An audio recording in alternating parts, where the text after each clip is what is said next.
di urang aya Prabu Kian Santang, putra daripada Prabu Siliwangi, putra daripada Prabu Kitu Satwu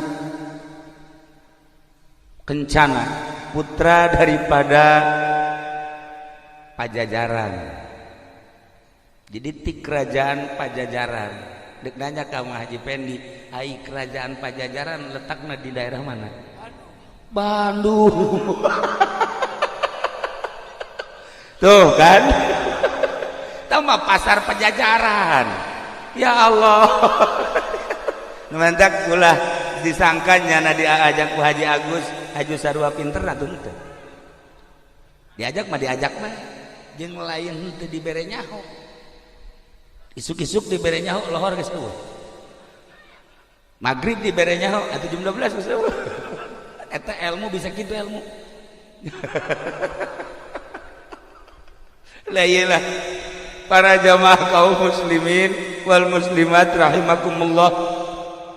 Singkat nabai ya mah tahun 1315 Masehi diangkat Prabu Kian Santang jadi panglima perang.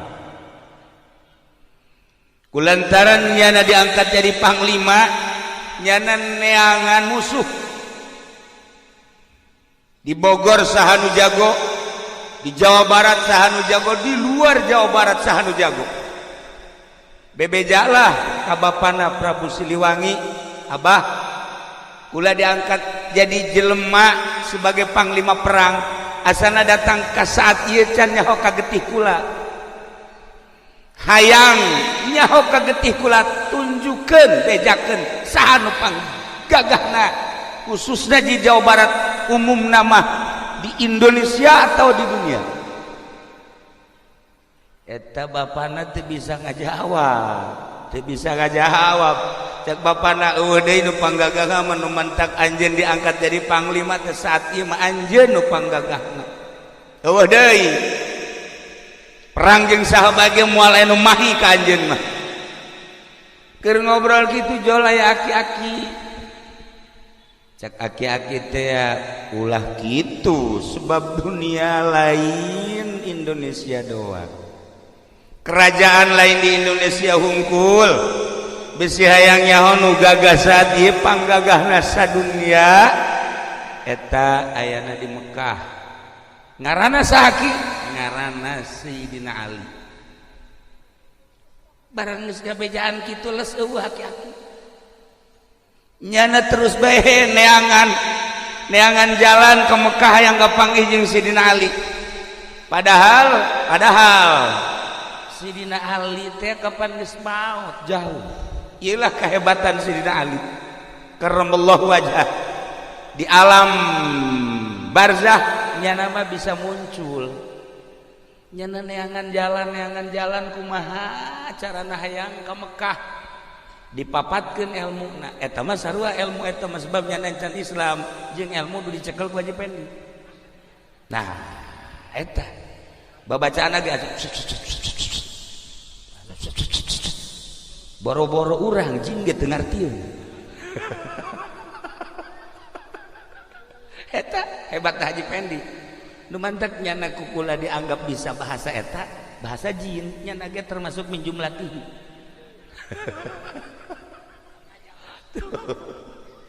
Akhirnya dibaca babacaan eta langsung sehiber datanglah ka Jeddah. Begitu datang ke Jeddah, luak-liuk tanyain eueuh. Begitu tanyain eueuh ka saha, ieu sinanya katinggali di kajauhan aya aki-aki. Diudag punyana, barang diudag teu beneran kapanggih jeung aki-aki teh ditanya mirip-mirip jeung anu harita aya di kerajaan. Aki-aki teh asa siga kieu. Lah lamun ku urang di dalam meureun siga si eta bae aki-aki teh. Ngana itu mah gagah ieu mah wallahu alam. Tah barang nanya aki ari ieu nagara naon Jeddah Jeddah ke Mekah deket oke cak aki emang aya naon kulah yang kapanggih ngaran Sidina Ali bejana pangjagona bener cek ada bisa mun hayang kapanggih lain bisa deui hayu dianter nah lamun aki daek dianter ulah bunga luar biasa ya anter ayo dianter lempang sekitar 50 meter cek si aki aduh hampura jang tungked aki tadi tuh diurut ngobrol orang tinggalin coba pang mawakeun ka dieu pang mawakeun cepet lompat langsung aya tungkedna di dinya cabut dicabut teas sakali teas dua kali teas tilu kali teas keneh bae sia tungked aya bae ngahesekeun ka aing dipapatkeun punyana bahasa cuas-cuasna nu tadi teh begitu dipapatkeun diangkat Masya Allah lain kaluhur bagi kehandap sekali deui angkat make papat anu luar biasa bagi kehandap katilu kali dinyakeun kaluar getih sabulu-bulu didinya nyana ngahulang si aki datang deui jang aya tungkedna aya atuh lain diangkat beuki horeng ieu mah tungked meureun jadi ke jero teu bisa kaangkat ya baki teu bisa kaangkat coba ku aki bismillahirrahmanirrahim diangkat jababari Masya Allah cekian santang babacaanna kok aneh babacaanna kok aneh cek aki-aki ente boga kesulitan naon bae boga kesulitan naon bae bacaan bismillahirrahmanirrahim lawang hese dibukana sok bacaan bismillahirrahmanirrahim mantap kaji pendi pernah harita lawang na dikunci maca bismillah ngencengan oregan bismillah ge lain sa bismillah bismillahna lamun bismillah make sungut doang mah atuh pamalingan ge bisaeun atuh pamalingan ge bisaeun DPR ge bisaeun maca bismillah atuh pan wallahu alam ka ditu mah dia pemerintah gak idik ceramah maca bismillah heula ngan nyaho ingetna ka Allah eta bismillah nyaho ingetna ka mana coba ih pemerintah sia mah jahe dasar pikiranna ka jahe mah waduh dasar pemajikan keur maot geus maot ingetna ka dinya bae berarti bener ya mah tadi di mobil ge cenah kira-kira di Cikarang aya tuh aya mah aya sanu daekeun ya Allah ya Rabb nah bacaan bismillah akhirna nanyakeun manehanna ki baca bismillah eta aya syarat teu lamun hayang manjur aya syaratna kumaha syaratna kudu maca 2 kalimat syahadat nah engke bae heula kita mah urusan maca 2 kalimat syahadat penting kula kapanggih heula jeung Sidina Ali hayu kapanggih jeung Sidina Ali mah hayu diajak ku si aki lempang di jalan aya nu nanya cek nu nanya teh Tuan Ali punya di mana kagetnya ti anu lempang deui ke aya dia nu nanya si Ali di mana mun bahasa urang nya bahasa Arab ti anu beki pertanyaan bae dina hatena asala ieu Sidina Ali asala ieu ceker 3 kali jelema nya sasalaman nya nanya nya pelukan akhirna nya nanya ka ieu ka nu katilu mun ceuk urang mah ari ieu emang saha masih ieu lah Sidina Ali masyaallah ceker atuh langsung ditangkep atuh lain bebe jati tadi ngisin-ngisin kula bae paingan eta tungked ku kula diangkat teu bisa aju ku anjeun mah bisa nah kuari geus kajahoan bahwa kula Sidina Ali ente kan di Indonesia teh neuk neangan jago neuk hayang tarung henteu boro-boro tarung jeung jelema ngangkat tungked ge geus teu kuat tah jelema arif wali Allah kekasih Allah teu kudu gelut deuk dakwah tuh ngarupa bah itu kudu boros atuh ieu mah ye iya tadi pendi mun dakwah lain ngalobaan Islam, lain ngalobaan lain yakin ngalobaan lain, bahkan anak nage arindit. Ayolah akibat lalagaan dakwah nu asli seperti tadi, bil ahwal bil af'al karak bil akwal. Masya Allah karim, kos gitulah akhirnya dipeluk sangat jadi peluk kula minta jampe nu tadi cek Sayyidina Ali bisa dibikin jampe nu tadi asal maca 2 kalimat syahadat. Ayeuna kaula dek baca 2 kalimat syahadat sok dibaca asyhadu an la ilaha illallah wa asyhadu anna muhammadar rasulullah, beres langsung berangkat ke Indonesia hibar teu bisa lantaran babacaan anak nu tadi makan babacaan Hindu kuari makan geus Islam kunyana dibaca babacaan nu tadi teu manyur.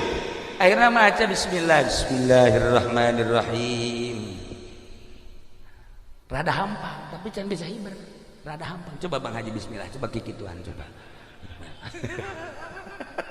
Baca sekali, baca 2 kali, 3 kali dibere cara ku Sayyidina Ali.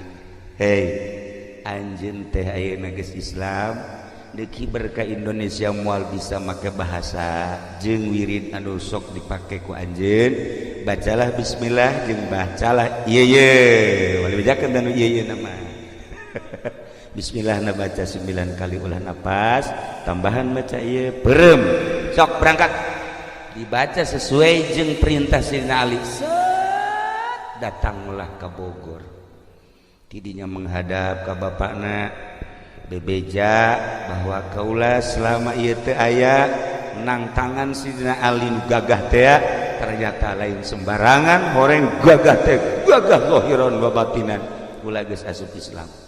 Bendulah Prabu Siliwangi, akhirna indit Prabu Siliwangi. Geus indit tetep bae anjeunna kan diangkat jadi panglima, terus dakwahnya terus ngajakan Islam ngan harita aya jelema nu ngomong Prabu ari anu Islam mah biasana sok disundatan. Nah ceuk kula ge inget kula ge harita ku Sayyidina Ali disundatan ceuk cenah, maka wari ente nu paheula disundatan mangga disundatan kunyana disundatan kabeh henteu disesakeun jeung pamajikanana jeung tunggul-tunggulna bea kabeh didinya lah langsung ngagoler bae atuh kabeh bea. Maka pas di daerah anu disundatan paeh teh eta teh lemburna ngaranna Islam Salam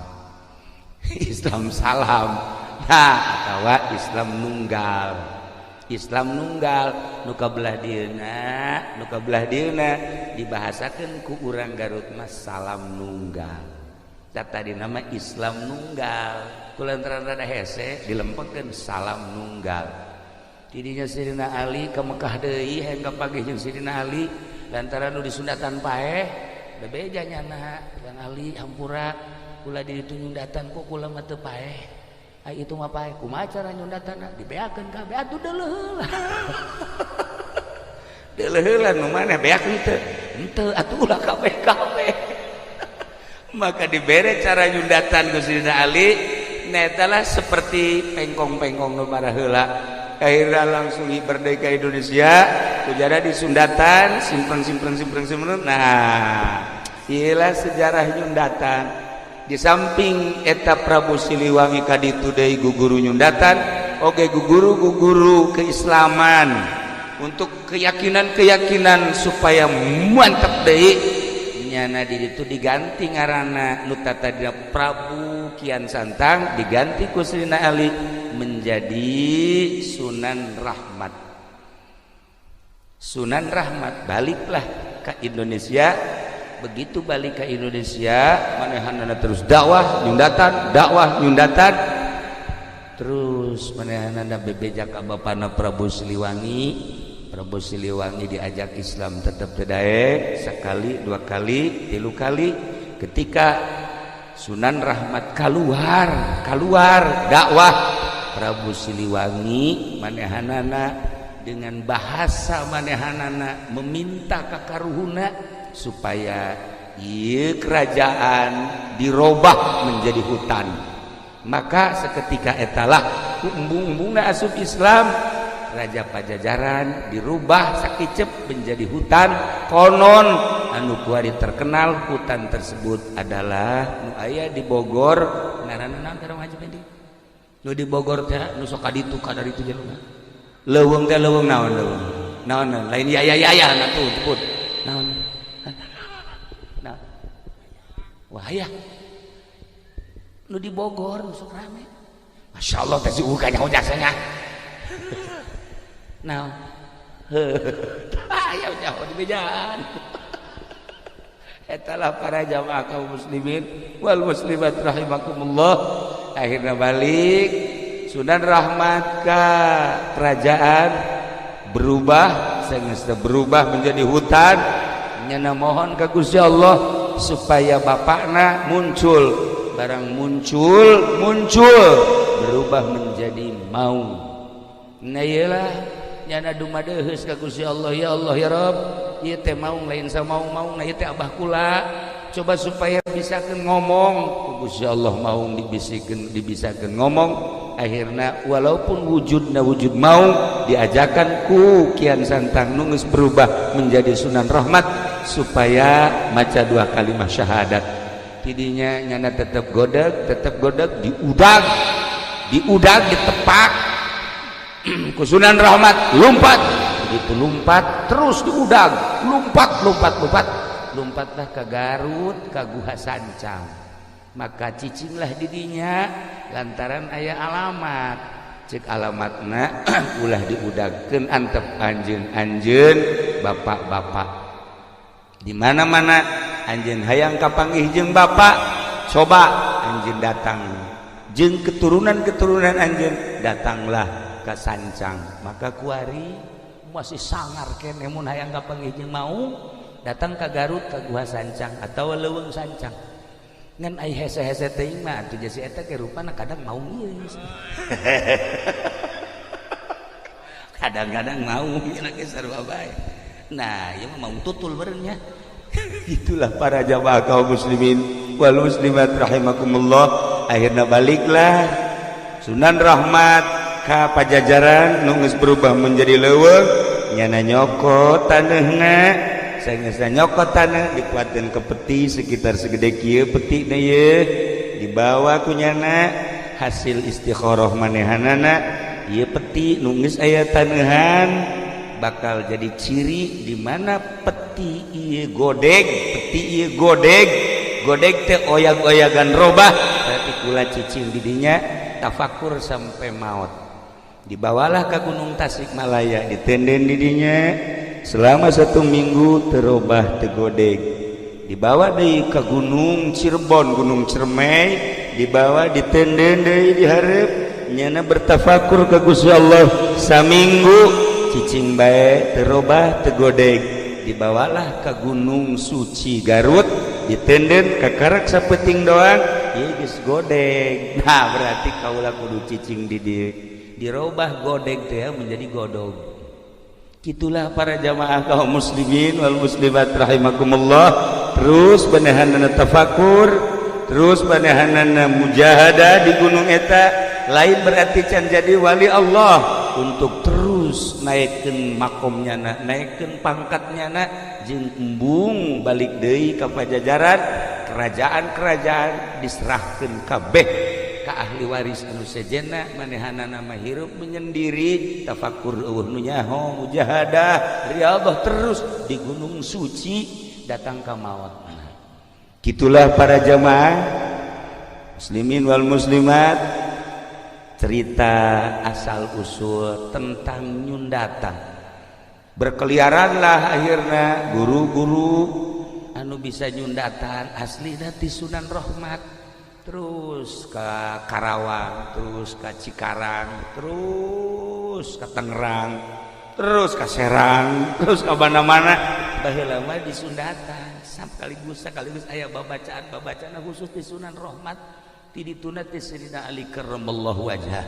Itulah para jamaah kaum muslimin wal muslimat rahimakumullah, maka maotlah anjeunna di luhur gunung suci godog kita tadina godeg, kemudian aslina jana ngaran Prabu Kian Santang, dirobah diganti ku Sidina Ali menjadi Sunan Rahmat Suci Godog, berarti keturunan Pajajaran. Nah iyalah anu terus dakwah, alhamdulillah Jawa Barat khususna umumna nyebrang terus ke Lampung, terus ke Kalimantan, ialah Sunan Rahmat Suci nunyana mengakhiri hirupna sorangan di luhur gunung. Mantak besi aya di Cikarang kuari anu haju hirup sorangan eta ge buat teuing ulah sok suudzon beureun nya eta ge termasuk aya tetesan gede hutang. Gitulah para jamaah kaum muslimin wal muslimat rahimakumullah. Lantaran baturku lagi kadang-kadang nu ieu nyorangan kadang-kadang ditanya gitu dek nembalan. Atuh horeganan teu jauh urusanana seperti itu tadi. Para jamaah kaum muslimin wal muslimat rahimakumullah. Nah sesuai jeung naon gitu garana hajat ieu sesuai jeung maksud Haji Rusli nyundatan silsilah nyundatan seperti tadi. Insyaallah simkuring malam ieu istirahat, kemudian isuk menuju Garut ziarah ke Raden Rahmat, diangkat menjadi gitu Prabuna dileungitkeun sebab eta mah kehinduan baheula, maka dijadikan adalah ngaranna Sunan. Sunan eta asli nama cek Sunan Ampel adalah sungsuhunan. Sungsuhunan eta pangluhurna mun di bangunan. Geus lamun aya seorang wali kahiji kadua katilu geus jadi mursyid maka disebutlah Sunan. Kuari ge loba ye di Cikarang Sunan-sunan. Loba alhamdulillah gua lagi ngadeng Karawang, Cikarang geus loba Sunan ye. Masyaallah karim. Alhamdulillahirabbil alamin. Eta mah kudu hubunganana jeung nu gendut eta di dieu sakara Sanen. Sunan Sanen. Sebab nyana di ditu aya kali jodoh. Para jamaah kaum muslimin wal muslimat rahimakumullah, ila para aulia Allah lamun wali sanga geus jelas Cirebon, kemudian Banten aya hiji nu mencil di dieu ieu adalah Sunan kitu Raden Rahmat anu nyana diangkat jadi panglima 13 kemudian 1350 manehanana naik ke gunung. Lamun 15 13 datang ke 15 50 seberapa tahun eta? Berapa tahun? 77 tahun nyana naik ke gunung. 7 tahun di luhur gunung wafat. Insyaallah sekilas di sejarah kewalian aya lamun dicaritakeun kitu guru-guruna kabeh terterang ngaran-ngaran. Keluargana terterang ngaran-ngaran. Nyana di Pajajaran kamanehna kalima, kemudian anak-anakna Prabu Siliwangi kabeh terterang dan lain-lain sebagainya. Aya selembaran-selembaran di kitab-kitab anu teu bisa dijual belikeun, ieu mah nyaritakeun sejarah tentang asal usul nyundatan. Besi Bang Haji Pendi hayang disundatan kedua kali insyaallah di dieu bisi aya rangda umurna kira-kira 35 tahun bikin ka Haji Mamin. Tapi lamun aya nu 80 ka manehna. Sagitulah ala kadar tisim kuring. Nah, maka terakhir subuh dikerjakan setelah sholat subuh dan sholat qada asar dikerjakan setelah sholat asar. Boleh ya qada mah bebas, bayar utang mah bebas, mau jam berapa saja dipersilahkan, tidak ada makruh-makruhan. Selanjutnya hapunten sadayana bagi abdi badana ros mun aya jalmi kacilakaan terus maut kenging bantuan ti jasa harja eta kalebetir kah mayit apa sanes satur nuhun tama sanes ngargi tirgah mah boga manehanana nu keur hirup telah paeh dibagikeun tama bibogana geus paeh jang jurig dembeureunana tama. Jadi lain termasuk tirkah pakai bae ongkos-ongkosna biaya jeung sajabana bagi ka dulur-dulur ngan lain tirkah mayit. Kemudian mana kiai anu dimulyakeun di sinabes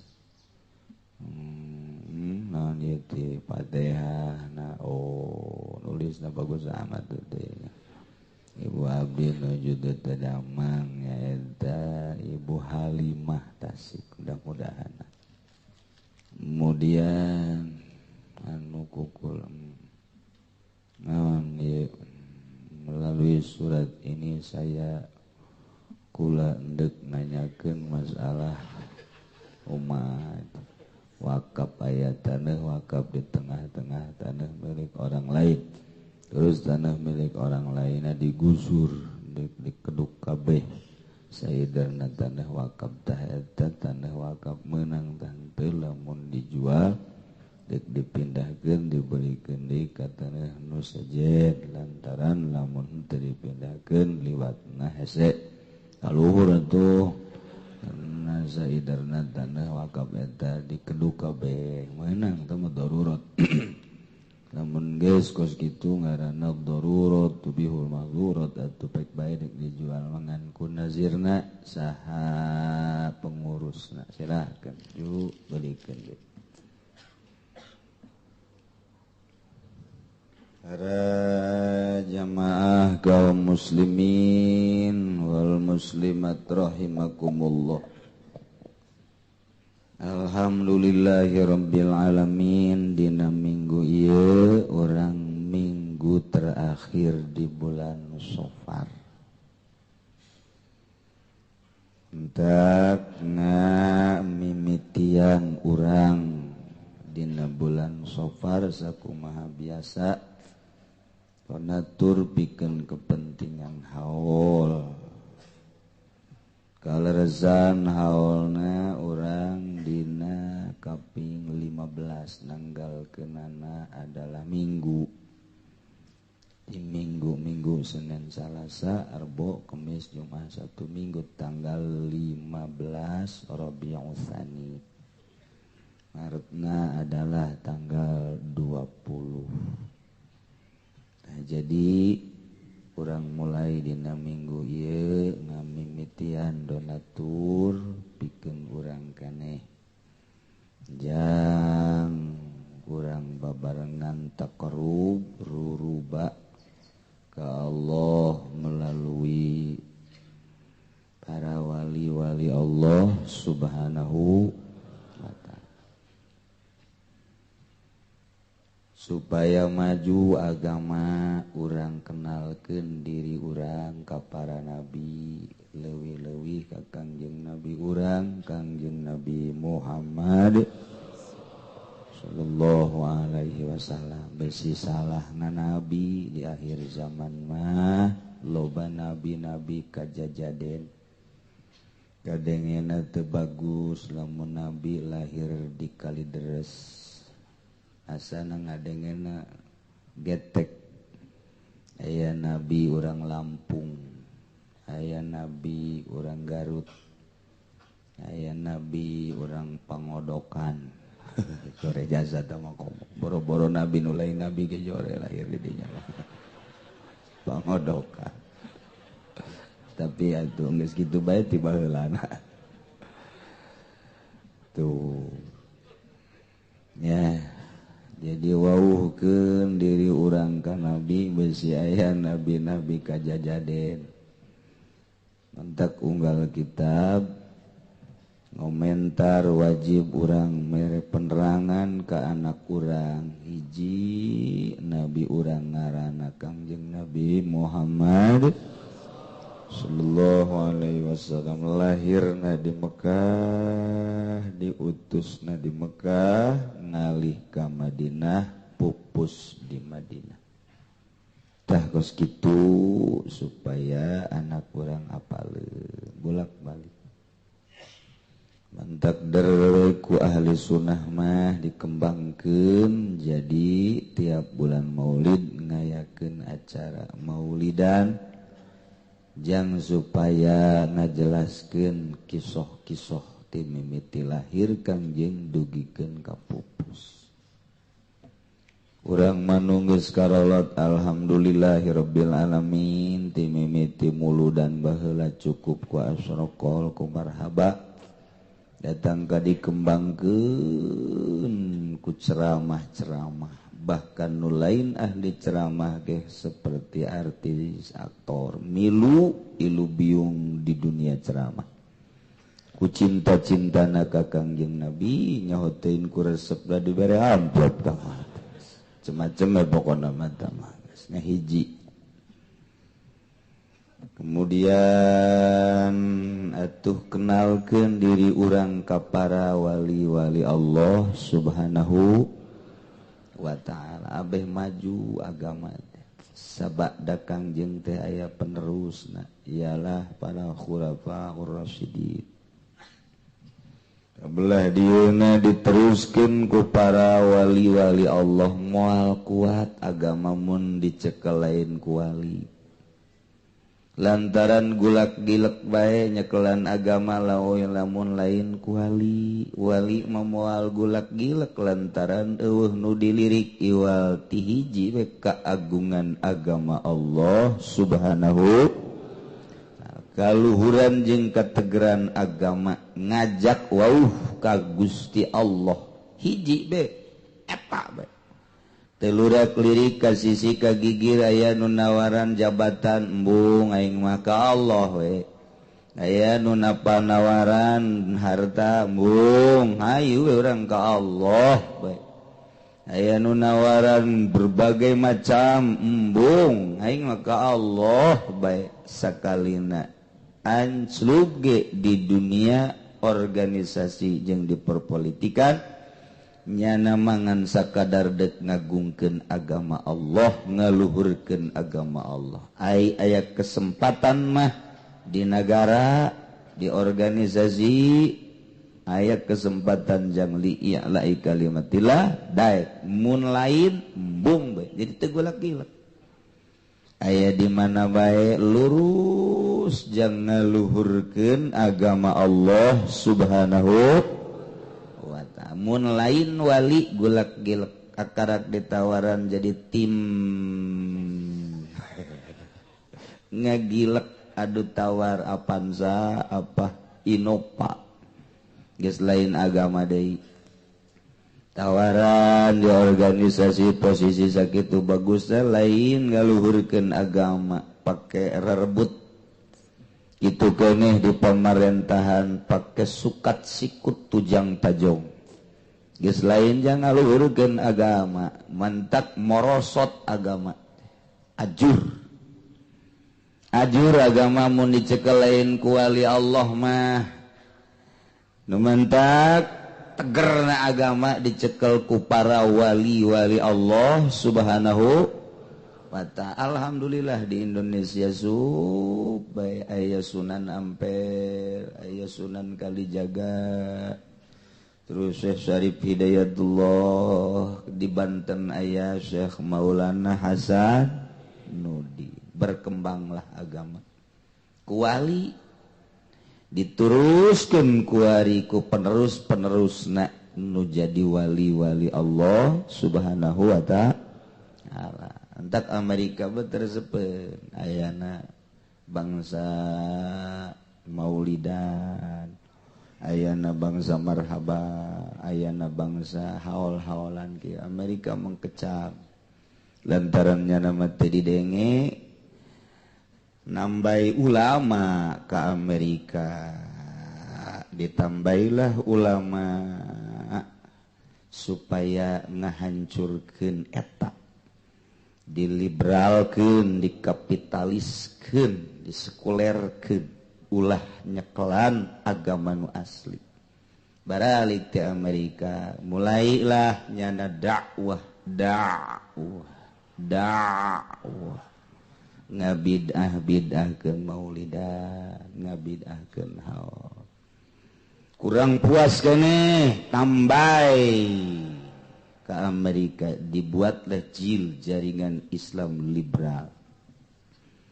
Dikembangkanlah di dia ku Fahrul, kemudian terus dikembangkan di dia ku Nur Khalis, jeung saderetanana dicecer melalui Muhammadiyah, melalui Islam Jamaah, melalui PKS jeung sajabana. Kitu sejarahna. Si Fahrul mimiti nama teh bisi aya ngaran Fahrul Tajong habek eta mimiti nama panggil ke Amerika. Kitu sejarahna, lantang unggal negara, unggal daerah, terutama Indonesia nu kudu dihancurkeun lantaran kental dengan kitu kesunianana. Atu dakwah di Cikupa nu ngabid'ah-bid'ahkeun maulidan. Di Balaraja, di perumahan-perumahan. Wah, luar biasa. Asup ke Pasar Kemis, dia tikem kurang Pasar Kemis. Dia tampiling di Pasar Kemis lain lalagaan. Terbirit-birit baliknya daga itu. Ke Brebes.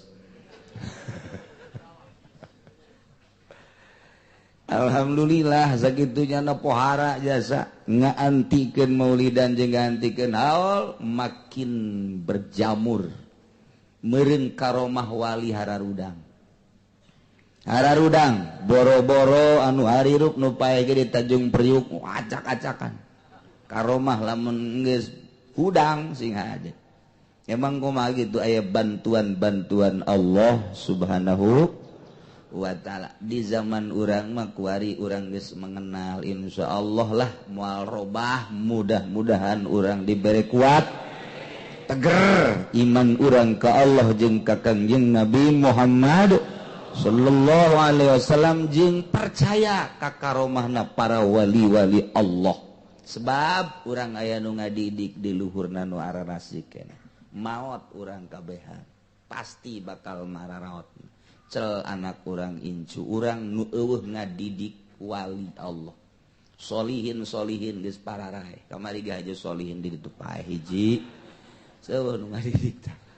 Teu nyahoeun aya ge bangsa jaringan Islam liberal, bangsa kapitalis bungkul nu kos kararitu anu nyana menuhankan materi nu ulah resep ka Al-Qur'anul Karim.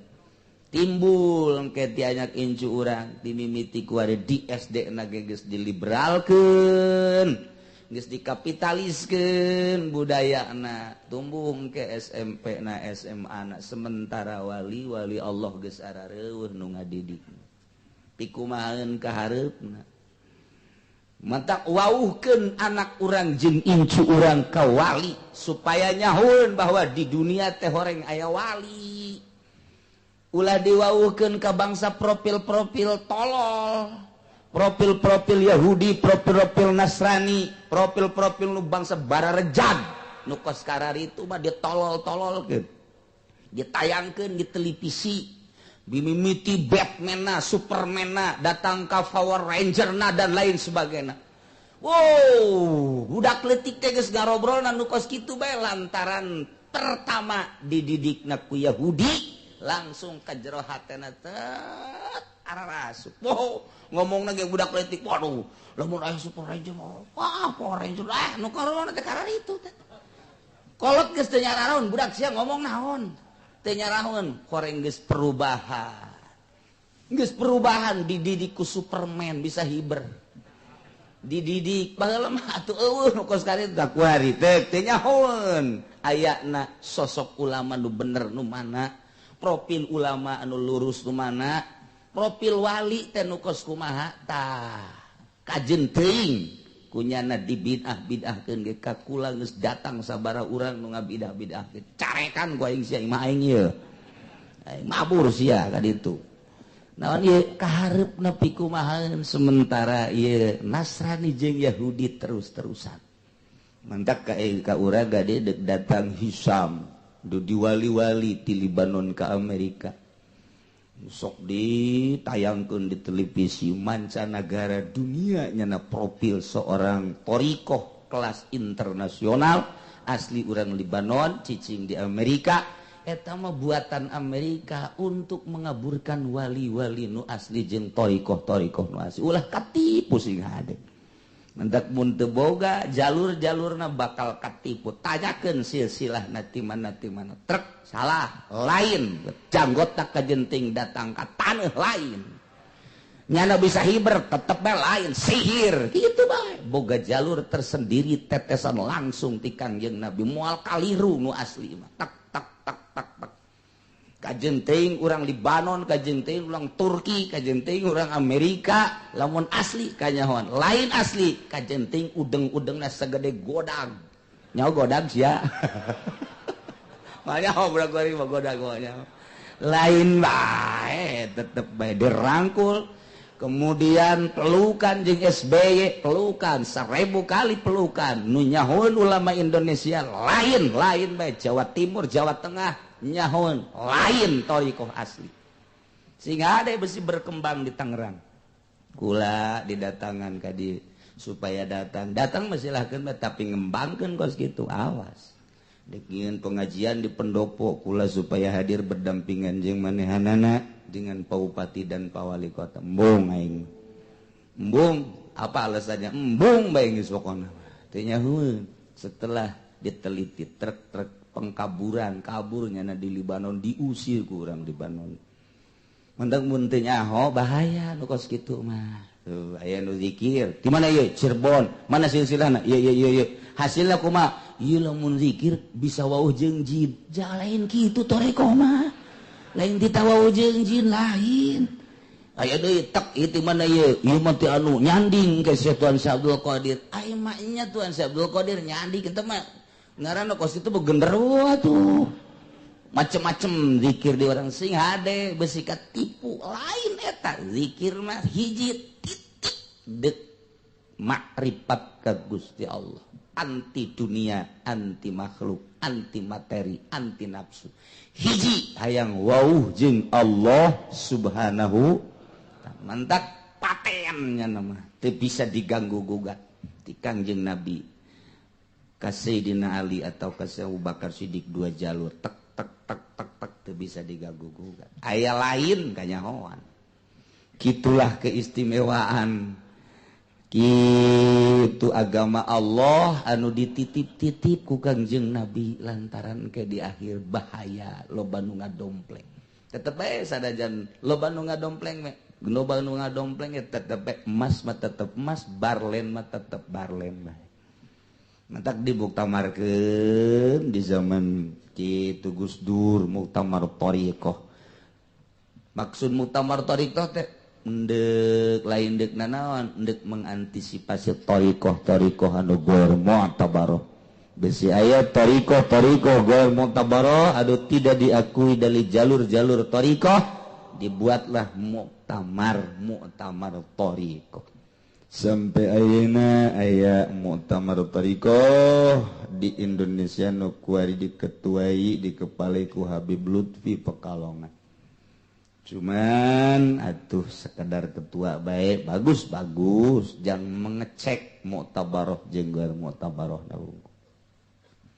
mantap di urang insyaallah minggu kamari dulu dicaritakeun ngundang Kiai Ndim ti Kendal undangan pertama lantaran TBB jaka kula karat ngomong langnya nangis ngomong kaditu atuh teu kapanggih kedua kali teu kapanggih ngahaja kula ngutus ti dieu berangkat sa mobil kaditu alhamdulillah malah ngobrol panjang malah kitu ramah jeung sajabana nayeunyana insyaallah bakal hadir di haul urang geus teu kudu ngomong nu pinter ngomong urang kurang kumaha di Jakarta sakitu ambalayah di Bandung sakitu ambalayahna ieu mah asalna le beungeut na bae ieu lah beungeut jelema nu tilok hees di peuting sakitu bae cak urang Cikupa aja aya aki aing tilok hees cenah batuk bae tapi tah mah gering tah mah tilok hees nah ieu mentek aya deui anu nawaran ti Kalimantan aya nu nawaran besi deuk ngundang aya hiji ulama di Kalimantan sarua ti lokal luar bae geus embungeun nya nama tapi muridna loba nu jadi ulama ieu nu hese ge ieu teh nyitak ulama supaya dakwahna dipake karesep ta eta nu hese teh nu mentak orang-orang Kristen mah neuleuh gereja neuleuh masjid mentereng teh nya nama teu serab neuleuh masjid bahkan disumbang kunyana disumbang ku Kristen mah ditahieun masjid teh disumbang nya nama teu saeutik-eutik acan silau ka masjid gede mewah mentereng henteu sebab masjid mah teu pernah mencetak ulama tapi pasantren yayasan pasantren kos kararieu nya gergeteun jasa sebab dicitaklah ulama-ulama nu lantang nu nyaritakeun haram halal tanpa pamrih tah di pondok pasantren kos kieu mendak trek digeser ku nyana supaya ulah kumaha ieu dengan caranya neuleuh masjid jangan nyumbang bikin masjid sanajan di satu tempat mah hese tapi nyana teu silau saeutik-eutik acan sebab eueuh hiji ulama jebolan masjid tapi pondok pasantren ieu gergeteun jasa aja naing mah nyeun gerget nyana bae geus pokona mah hendak aya jelema Islam gergeteun ka kos kieu liberal berarti teh Islam teh tah kos kitu da ieu wari urang insyaallah tanggal 15 urang ngarayakeun haul seorang kutub mulai ti kuari urang sakumaha biasa saikhlasna urang babarengan ruruba memperkenalkan diri urang kawali Allah anak hincu urang ngan ulah dibejaan nu sejen-sejen mah urang bae nu sejen-sejenan nu teu ngaji mah ulah urang bae geus lah kitu ge urang ge aya anu sempet bae nu teu sempet ulah geus teu deui mah urang bae babarengan nyambungkeun silsilah urang ka para wali ti para wali langsung ka Kangjeng Nabi ti Kangjeng Nabi ka Gusti Allah Subhanahu wa ta'ala.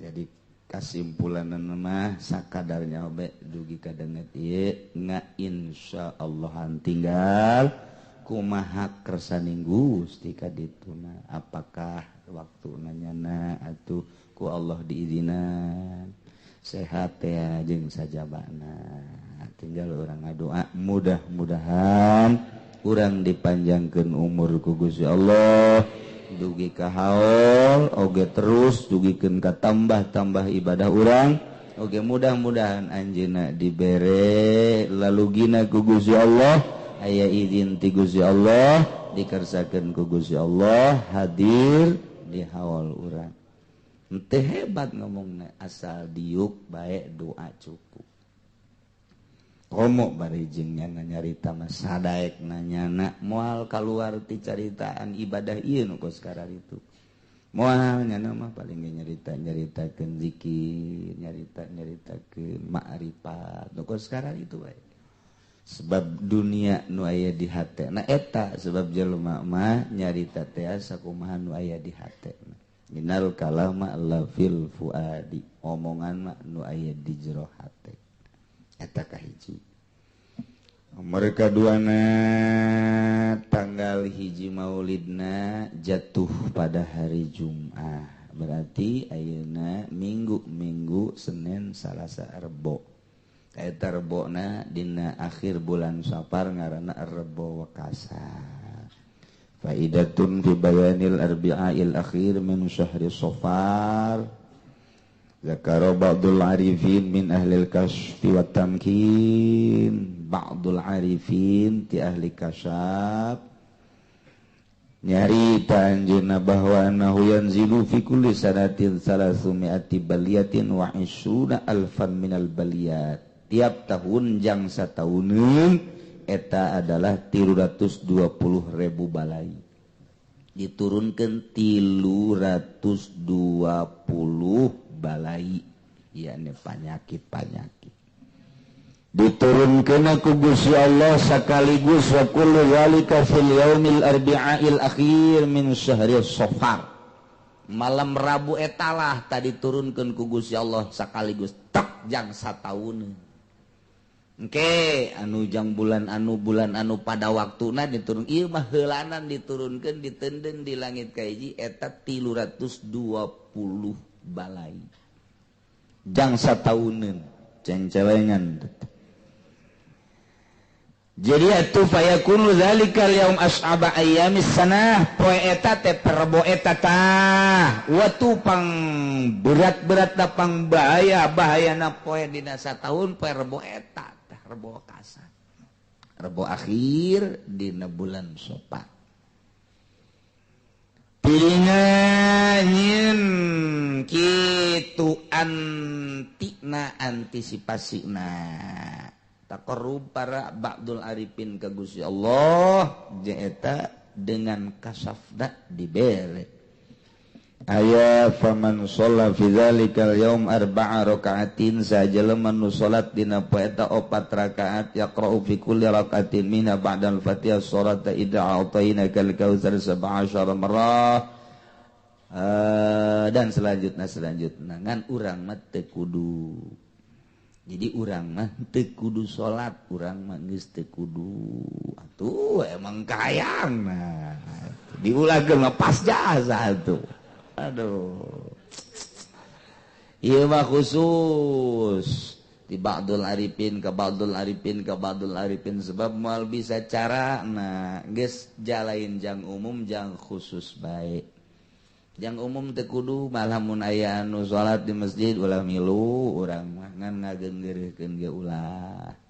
Bisi aya urang lembur ustad ngajakan salat terbo kasar ulah urang.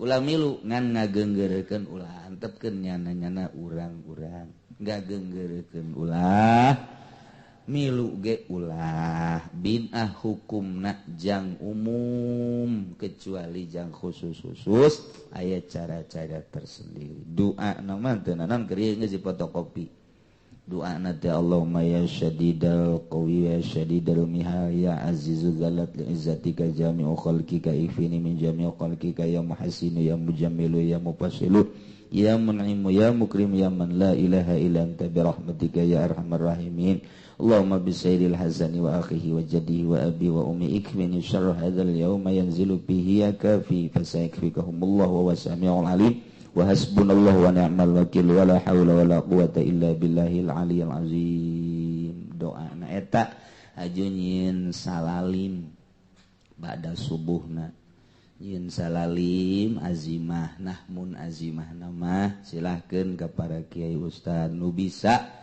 nulis ke ba'da subuh poe rebo kacaikeun hasilna memeh ngadahar jeung nginumna naon eta heula baheula geus difotokopi doana jeung salalimna ngan ku ari mun ditanya di mana teh fotokopian wallahu a'lam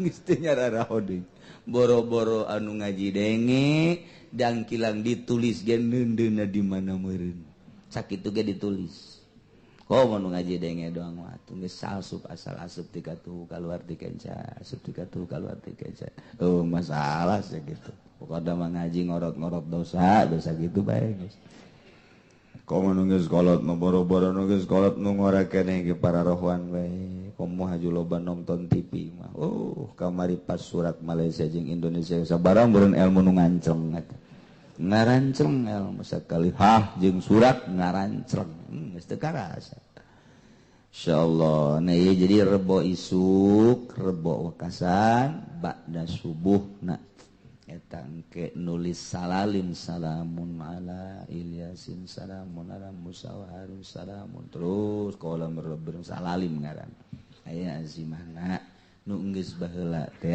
eta ditingali deui kemudian dicatet buku ditulis kacaikeun caina ke ka sumur-sumurkeun ka kula ka mana terutama nginum urang heula ti heula tah kitulah dina rebo wakasan dina rebo isuk ulah waka ka mana heula mun memeh nginum eta jangsa tauneun eta supaya urang ulah kakenaan cocoba jeung balai anu ku Allah diturunkeun dina malam Rebo eta.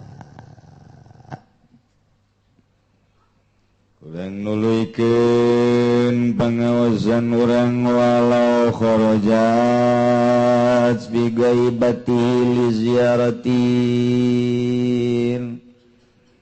wa nahwiha lam taskub.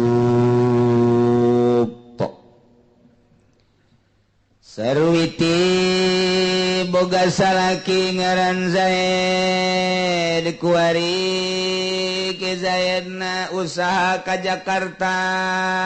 Sarwiti sorangan di imah aju di jero keur eueuh salaki nya Sarwiti ziarah ka dulur.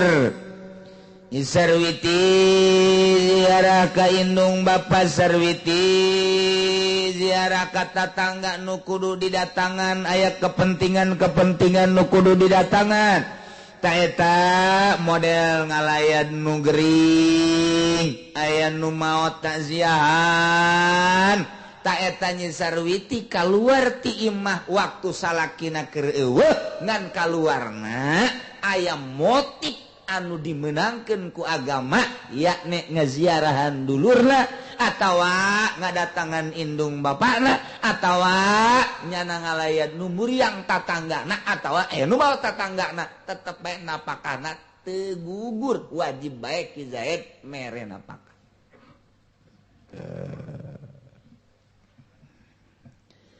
Wal azaru ala nafaqata li sogiratin. Zaid boga pamajikan ngaran Sarwiti urang Cikupa kabenerannya Sarwiti nate ieu adalah umurna kakarak 7 tahun. Aya awakna marada gede ngan umurna kakarak 7 tahun. Jadi Ki Zaid kawin ka Nyi Sarwiti teh disebutna kawin gantung.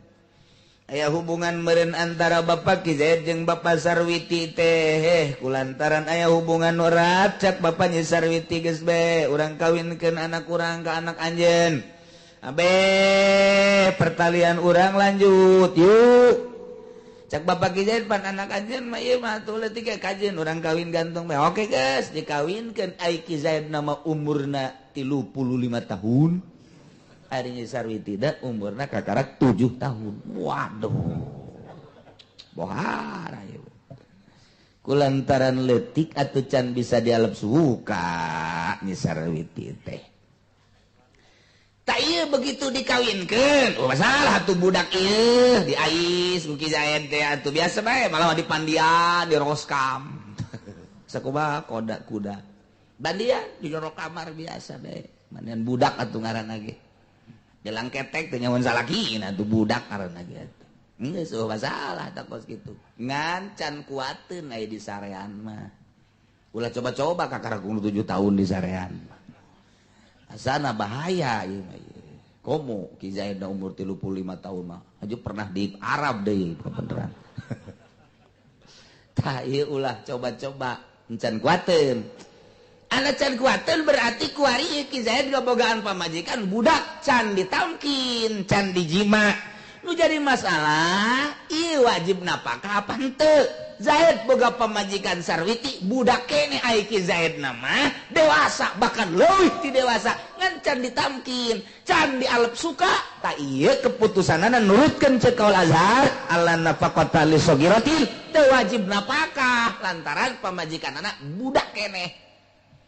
Entek ieu sakumaha kamari lamun nurutkeun kaul jadid ieu can wajib napakah lamun cek kaul qadimah geus wajib napakah lantaran nurutkeun cek kaul qadimah asal akad bae geus wajib napakah tapi lamun cek kaul jadid lain sakadar akad mah can ngawajibkeun napakah tapi nu ngawajibkeun napakah mah istimna yakni tamkinna ngalep sukana. Nah kulantaran can bisa dialep suka cek kaul jadid can wajib napakah cek kaul qadim geus wajib napakah. Ta'arud antara pendapat Syafi'i keleh antara jadid jeung qadimna. idza ta'aradal qadim wal jadid fal qadim laysa mazhabi di mana ta'arud kaul qadim jeung kaul jadid maka kaul qadim laysa mazhabi mantak wallazi yu'malu wal jadid nu diamalkeun adalah kaul jadid kasimpulanana Zaid teu wajib ngana pakahan pamajikan dan nu ngaran Sarwiti lantaran pamajikanana leutik keneh kuari dibalikeun kumaha lamun nya Sarwitina umurna 20 tahun lai Ki Zaid umurna kakarak ge 7-8 tahun kawin gantungan nu kuari nu leutikna salakina ai nya Sarwitina mah geus umur 20 tahun bahkan bejana cenah pernah kawin sagala rangda beeng serat berarti geus hayangeun jasa geus nyongsrong jasangan kulantaran nurut ka indung bapa nate mika hayang ka Ki Zaid supaya jadi salakina aya hubungan antara bapa jeung bapa maka dikawinkeun nya Sarwiti umur 20 tahun ka Ki Zaid umurna kakarak ge 89 tahun berarti nya Sarwitina dewasa ai Ki Zaid namah budak nu jadi masalah kuari napakana wajib apa henteu gitu. Mun ieu nanyakeun ka Hansip moal bisa. Moal bisa Hansip paling nya ngatur-ngatur di balai desa Hansip mah. Parkir ge mun rokok. Rokok balik nya mah. Tah, iku bae wa anha tajibu likabiratin ala saghirin. Sanjana apakah wajib pikeun Sarwiti nu dewasa ada sogirin kewajiban kasalaki Zaid nu leutik keneh beda jeung tadi Ki Zaid leutik keneh umur 89 tahun kuari dikawinkeun ka nya Sarwiti umur 20 tahun ta eta teh sanajan Ki Zaid can hayangeun can bisa numpakan nya Sarwiti can bisa bae kajen kukumaha ge kajen dipaksa-paksa ge milih bae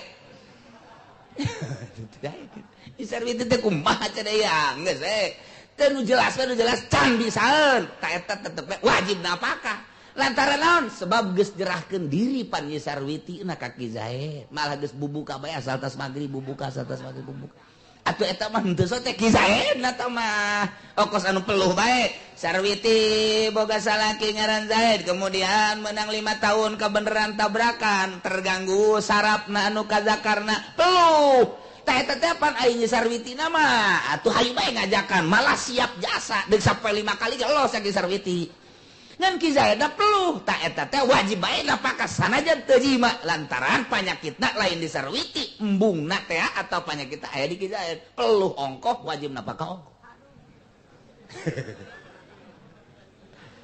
aduh pangjore-jorena mun lalaki geus peluh lantaran eta cak Iki Ruslan dina kitab nikmatud dunya salasa nikmat dunya ayat 3 naumun wa qublatun wa idkhalu zakar nikmatud dunya salasun nikmat dunya ayat 3 faltu tabal namun waku bladun wain kalau zakar hiji nikmat dunia anu terus bakal ke akhirat hiji sare di akhirat geng ke di sorga ayah sare ngeunaheun sare teh nu lesu udang sare jadi gerak jadi naon gitu ngaranna seger dua nyium eta ngeunaheun komo nu seungit-seungit mah urang ngambe minyak seungit nu ngeunaheun ge hate teh jadi bengras itu kene pamajikan urang ge lamun teu bau pamajikan lah beneran can mandi mah barang diamban ku urang jadi masih mah bau kadal tetep bae teu senang ta nu katilu nama idkhalu zakar ngasupkeun zakar ge ulah saasup-asupna eta nikmat dunia 3 nu bakal kabawang ke akhirat di akhirat ge eta mah aya tanu di dunia di akhirat diturunkeun ka dunia eta 3 eta mentak lamun lalaki geus teu ampuh dongkrak antik nang geus eta ceki soleh teh mah tuh paeh mah bahaya.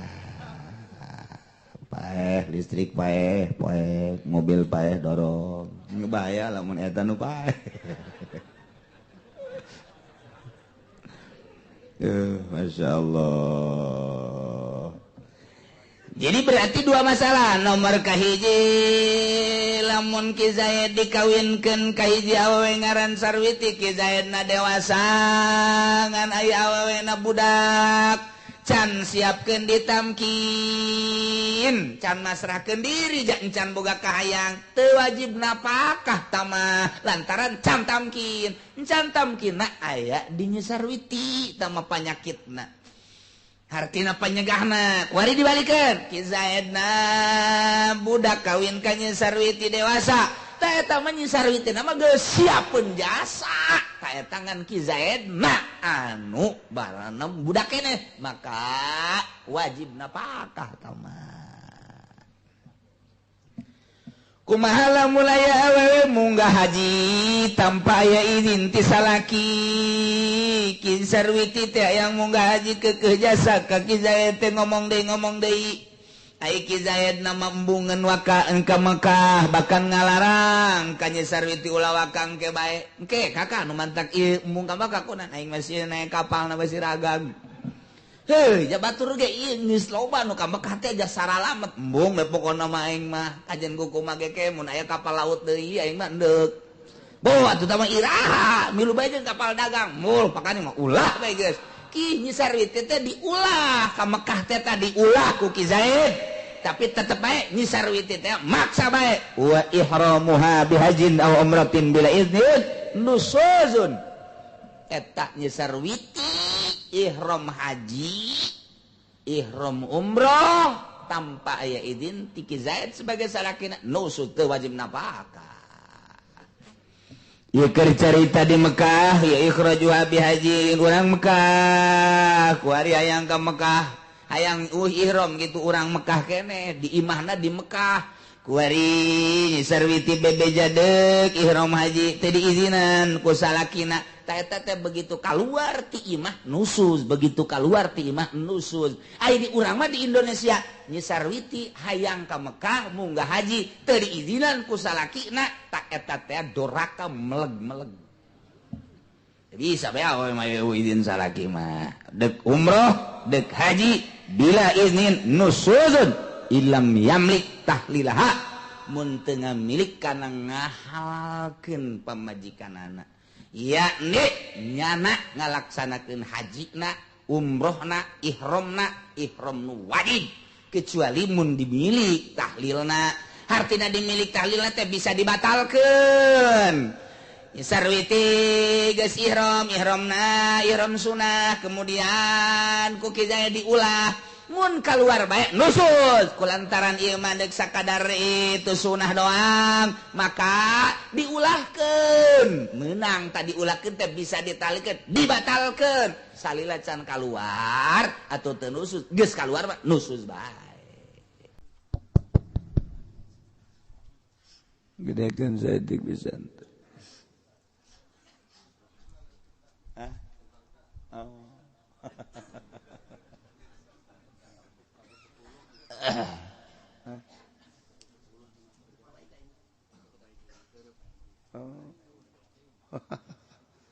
Sebelum enggak sangka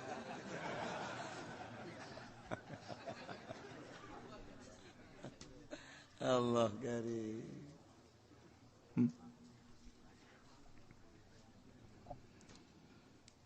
Beneran ieu teh keur nyaritakeun tentang pertandingan antara pesihir Firaun jeung Kangjeng Nabi Musa nu mawa mukjizat. Nyaritakeun tentang ngaduna sihir jeung mukjizat. Masya Allah. Setiap Rasul terus baik ku Gusti Allah diberi pertandingan supaya ketingali hakna mukjizat, supaya kadulu benerna mukjizat andingkeun jeung sihir. Lamun para rasul pertandinganana sihir jeung mukjizat, setelah para rasul teu aya, agama dilanjutkan ku para sahabat, dilanjutkan ku para tabi'in, dilanjutkan ku para aulia Allah subhanahu wa ta'ala. Ya terus lamun nabi dibere mujizat tanding nasihir, wali dibere karomah tandinganana tetap sihir. Teluh ulah kaget lamun kiai diteluh, ulah kaget. Ja Kangjeng Nabi ge lamun teu diraksa ku Gusti Allah mah teu diteluh. Sarua bae. Terus datang ka kuari. Terus perseteruan jeung pertandingan antara sihir jeung mujizat, sihir jeung karomah, sihir jeung maunah. Maunah ulah maunah. Maunah tunggak gajah tahu. Sekali jadi. Pertandingan. Duh cenah aing masih amat jadi kiai. Kos kitu mah jah, cuma lain ti kiaiin meureun. Can ge jadi kiai geus ieu. Eta cenah beusi ditelu. Ya, tuh kayak ujung-ujung lama paeh bae. Di paeh perang syahid. Paeh ragag cilaka syahid. Paeh ditelu syahid. Allahumma ya qadiyal hajat. Siapa amin bangun dek neluh ka aing.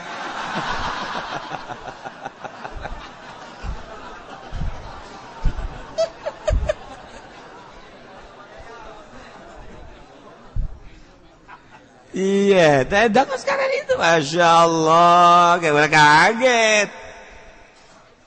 Ya orang mah atuh boga pendamping, belah dituna Gusti Allah, besi terlalu keren pendamping Gusti Allah mah isin, aya malaikat, malaikat tega dampingi orang, mantap, orang teh ya, orang segede orang, kadang-kadang sok aya aneh, kumaha aneh nak?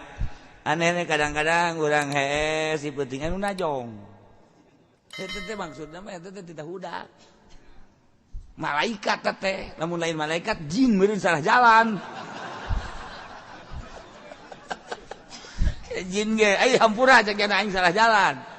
Kata aja urang, ngan urang mah geus udang data jam sabaraha? Jam 2. Deuh, puting kene. Sial jasa rep deui. Bola pada tanah Allah. Eta teh geus aya bimbingan berarti.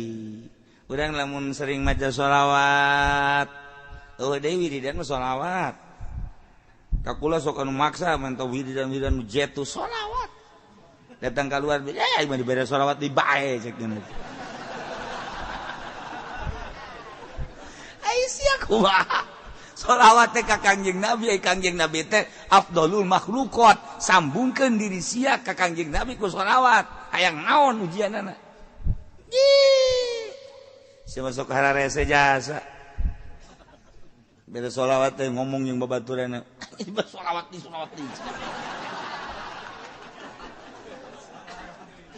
Hayang naon atuh sia hayang naon? Nah, urang dibimbing ku Allah, dibimbing ku malaikat. Lain lalagaan bimbingan. Lamun cacak-cacak eueuh bimbingan moal kuat. Moal kuat tu mantak kuat ge. Seorang penegak agama aya ngabimbing. Boro-borona naon nafsu nabe dibimbing ku Allah. Ulah. Nafsu. Ulah, cilaka dibimbing ku Allah. Tah hayang aya nu ngabimbing model kitu teh eta teh kudu loba hudang ti peuting, kudu zikir, maca sholawat, kakarak di jero hate ngegelempeng blek. Beda. Di jero hate teh aya eusian. Eusi teh eusi ma'rifatullah. nu mawa wani, nu mawa teges, anu mawa lesang maripat. Ngomong eta kapan lamun teu maripat mah teu lesang. Ai hartina teu lesang teh aya muatan bae. Ngomong urang di hareupeun bupati muatanana amplop. Amplop. Ngomong urang di hareupeun anu ngariung muatanna berkat. Kos kitu bae kan tuh. Atuh teu bener kumaha aja sih makarar itu. Eta teh kudu dibenerkeun ku sia aja ingin nyaho.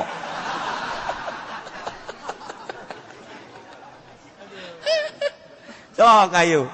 Nu mantak ayeuna mah kiai anu naek ka panggung kuarir. Kiai nu naek ka panggung dalam rangka kitu. Kampanye. Eta teh berarti kan muatan. Dalam rangka pilkada, pilgub muatan eta teh kos kitu. Henteu cenah kunaon mah ikhlas. Sod ikhlas. Ka dieu coba ka dieu sia. Soda kumaha soda goblok. Ikhlas ya. Balik baik kayak mah tadi ongkosan sial capek ongkos. Bener kan Bon? Nah iman newak nu aya bae lah. Padahal lain kanyana bae kasih ge sarua.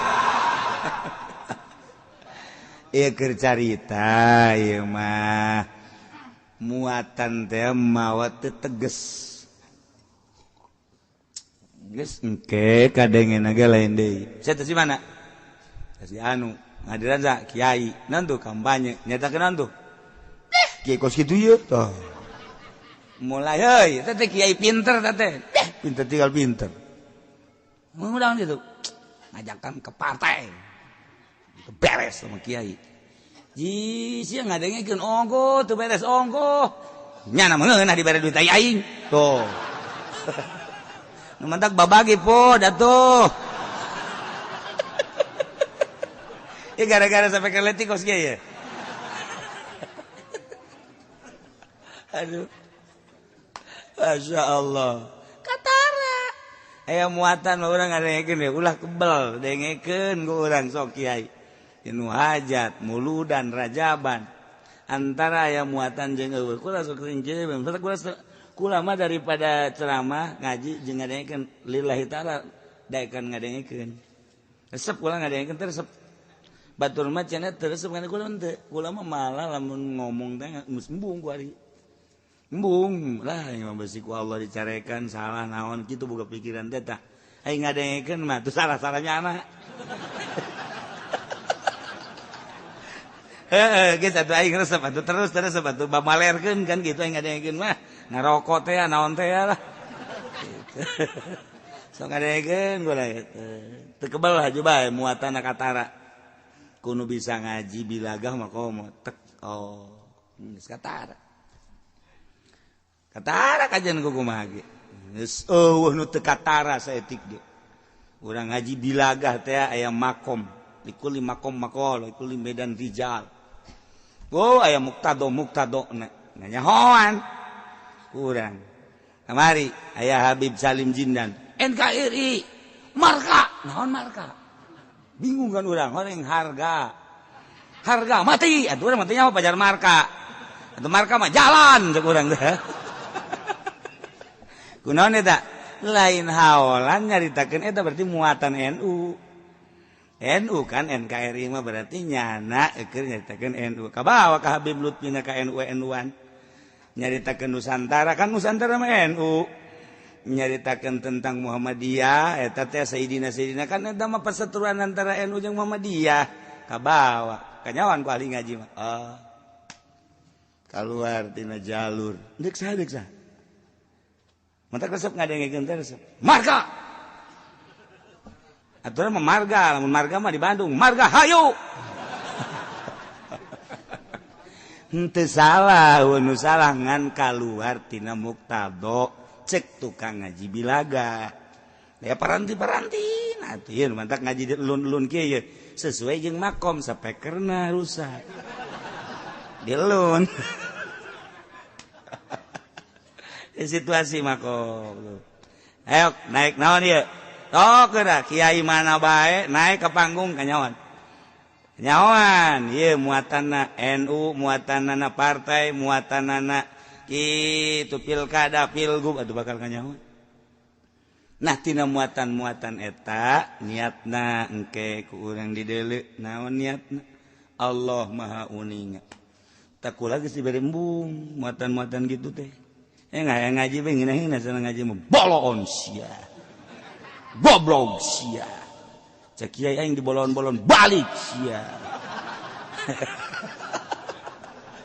aduh jangan noel di kacamat urang balik yuk los sia yang ngejebur ka neraka ulah didengekeun kulantaran maksudna naon maksudna teh supaya nyana ka Allah sugan marah nyana teh paling aya 1 2 3 4 5 6 7 8 marah atuh sabodo ya aing mah teu ngausum ngamarahan nyana maksudna dek dijadikeun dibawa ka Allah sabisa-bisa daek nyana ngadengekeun Allah berarti menang hidayah teu daek nyana mundur bae ngajina yuk didinya mah didinya di Cilokan urang jauh ceukna abe babari balik atuh los emang aing teu nyaho gitu jauh anu ngabejaan tuh di masjid aya hiji nyaho zaman tadi teh di dieu ngajina kudu jauh ka ditu bong aing lamun sasalaman ceukna teh poe aing carakan malulu itu konon ngomong gitu tuh sia ngaji ongkoh aya anu geus bugraget teh sakakul buaraget kiai tapi kunaon tuh air rekaman nama menta deui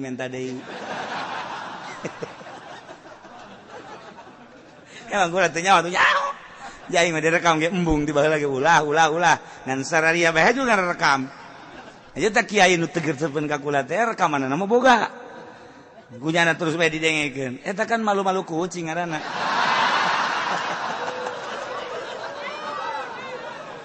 ngan teu nanaon kula mah hari nyana aya mangpaat nama tu mangga bae baik bae henteu aju kurana bendu teu mun kula bendu bae carekan ku Allah entek eueuh nu dipake ke bendu sasage pamarentah emang kula bendu ka pamarentah henteu ka bupati deukeut ka gubernur deukeut komo rano karno pernah shooting bareng ban baheula gara-gara sapeker kos kieu jadi kieu ye tah atuh teu bendu teu naon gawe ka Arif henteu nyana urusan nyana manusia kula urusan kula manusia hubungan kemanusiaan akur pagawean beda-beda kula mah kula nyana mah nyana wayah kula nyaritakeun agama kadenge ku nyana teu bener henteu bendu kula mah ka nyana bendu ka kula urusan nyana cenah aing mah teresep ka kiai atuh boro-boro nyana rang da kolot ge teresepkeun ka aing kecuali nu ngora siapa sok bisa baik iya ngaji naon sih